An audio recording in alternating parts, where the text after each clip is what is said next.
এই দুনিয়ার মানুষ দুনিয়াটাকে এখন পর্যন্ত যেমন চোখে দেখেছে, তোমারও ঠিক তেমন চোখে দেখ, তা না হলে তাদের চোখে তুমি পাগল।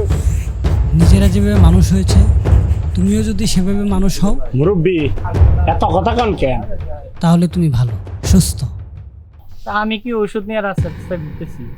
যদি এর একটু বিপত্তি ঘটে তাহলেই তুমি পাগল। এই বেটা তোর আজকে মাইরাই ফালামু। এই দুনিয়াটাকে যারা পরিবর্তন করতে চায় এই মেয়ে, এই জান। তাদের সবারই পাগল হতে হয়, তারা সবাই পাগল।